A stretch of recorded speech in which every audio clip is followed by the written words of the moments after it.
And therefore, I think we want to unpack this question and say, was Truman right, as the focus of our lecture today? But when we talk about was Truman right, let's begin with where Truman began. That is to say, Truman began, and this discussion begins with, of course, the decision, in quotations, to drop the atomic bomb on Japan in 1945.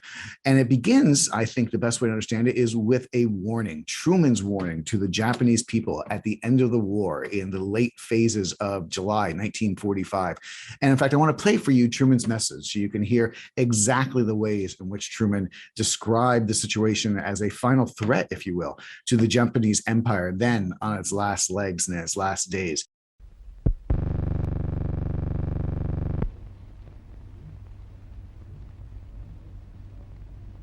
There can be no peace in the world until the military power of Japan is destroyed, with the same completeness as was the power of the European dictators.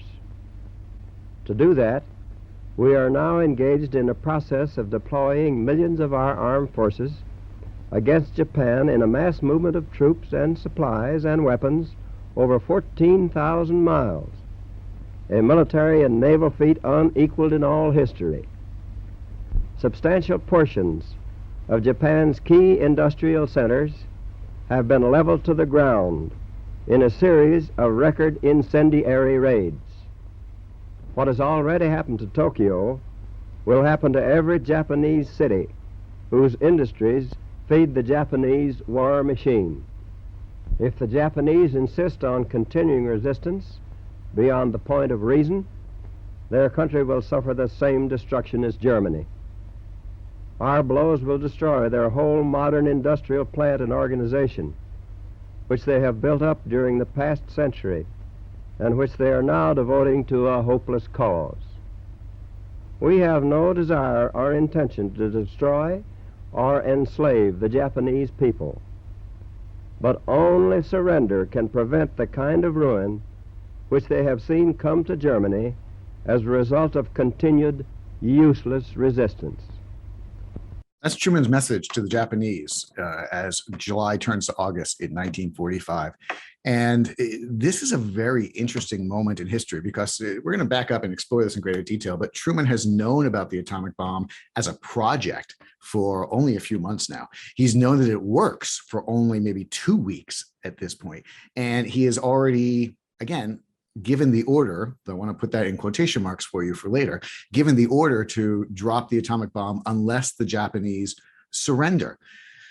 But if you think about the words that he's using, he is actually falling back on the traditional American demand for unconditional surrender that the Japanese and Germans had received and heard from the Americans and their allies since as early as 1943. This term unconditional surrender, which has frankly no legal definition and frankly almost no historical precedent. I mean, the truth of the matter is when we think about World War II as Americans, we don't understand that it's a very weird war, especially in the way that it ends, which is to say, it ends with the death of the dictators who began the war, certainly in Germany and some of them policymakers in Japan. It ends with the complete cessation of hostilities for the most part, and it ends with the occupation and complete reconstruction and remantling of each former enemy in the form of Germany, Japan, and their allies. Let me tell you, that's weird. Truth is, most wars are messy, and therefore, as they end, and World War II was the exception, which is why when Truman tells the Japanese in the late periods of 1945 of the war that they're going to be devastated, well, frankly, they've already been devastated. As Truman even says, they've already suffered the dramatic firebombing of multiple of its cities. They've suffered nights in which literally more than 100,000 of their citizens, civilians primarily, were killed and or burned alive. And it's hard to imagine, therefore, when an enemy says, we mean you no further harm, A, for them to believe that, and B, for them to understand that what Truman is offering is anything new, anything different than they've already experienced and the horror that is.